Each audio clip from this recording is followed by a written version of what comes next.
Just another beautiful day to get plenty of wins in Sea of Thieves. The air is hazy and the water is brown. And look, off in the distance, my warm-up for the day, a skeleton sloop. I'm headed straight for it. I've got my food and no wood and no cannonballs. So what's my plan here? Why am I kamikazing into the skeleton sloop? I'm becoming a pirate legend by spinning a wheel, and for today's challenge I had to play Sea of Thieves without wood or cannonballs. However, with my reputation levels in the main three factions ahead of schedule due to the loot I sold last challenge, today I'd have my eyes set on a little bit of a different mission: to sell as much loot as I could get my hands on to the Reapers, who are direct sponsors of the Get Baby Bruce Jr. His Own Boat Fund. And so how did I think I was going to take down a skeleton sloop without the massively important supplies of wood or cannonballs?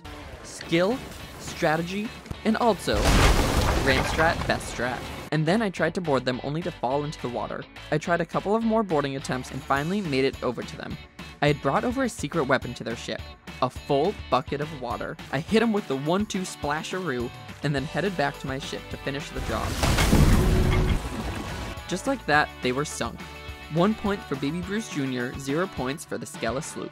While I was feeling big and proud about my skeleton sloop sink, my poor ship was feeling some of the impact. It had taken multiple holes from the encounter and was begging to sink. But I couldn't let it because I needed to get to my destination at Reapers. On the way, I picked up a keg to have around as an extra defensive measure, but the defensive measure soon turned into an offensive opportunity when I saw a sloop getting smacked around in the distance by a kraken. My next opportunity for a win. Knowing that any loot I had on me would stay afloat for a little bit, I gave my ship exactly what it wanted and let it go down and sink, swimming this keg over to the inky patch of sea. Just a few nautical feet away from the sloop, the kraken went full Zelda boss and sucked me up and the bomb. Luckily, it spit us both back out. Then, somehow, someway, all of this, while holding a keg, managed to get on this player's sloop and sneak up to the crow's nest without being noticed. I wanted to wait until the pirate was truly unsuspecting, and then, boom. With the player dead and the ship filling up fast, all I had to do to secure this sink was really just kill him one more time. Oof. My ship, fully repaired, respawned decently far away. I rushed back to find any remnants of at least my initial set of loot, or maybe the sloop did end up sinking. I searched and searched in the area that I thought it would be in, only to find absolutely nothing floating on the waves. This had not been a win. Back at square one. I quickly gathered some easy loot at the Shrine of the Flooded Embrace and brought it to the funky man with the mask, making a decent chunk of change, but I wasn't done yet. You see, loot wasn't the only thing I brought to Reaper's hideout.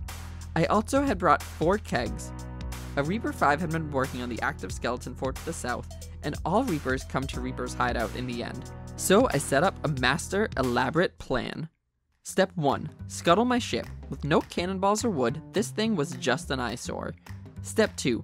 Place the bait. Some empty coral chests would do the trick. These chests usually make pirates from all over the place stop and go, "Ooh la la, I like that shine." Step 3. Hide the mermaid with a well-placed rowboat. Step 4. Place the kegs. Step 5. Wait for the gold to be delivered. This was the best plan anyone had ever come up with in the history of piracy. It was genius and foolproof, until they didn't show up? With the fort done and a new world event up, I was baffled at what had happened to them, thinking they maybe decided to do the Ashen Winds event that was in that corner of the map. And with me not wanting to wait around any longer, I loaded up the rowboat and headed in the direction of the Ashen Winds. About 10 minutes into rowing, this happened.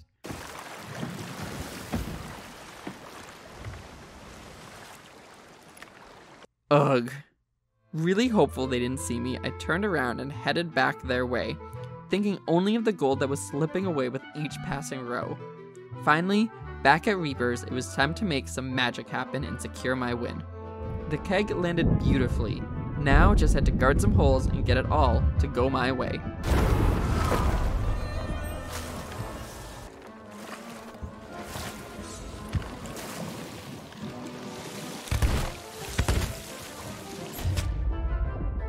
GG's, mate.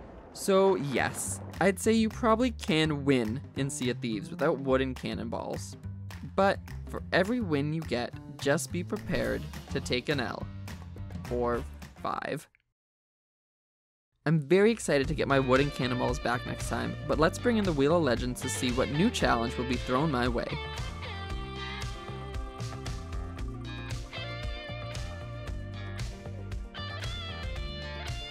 I must be grogged the entire time. All of this and more next time on the Wheel of Legends.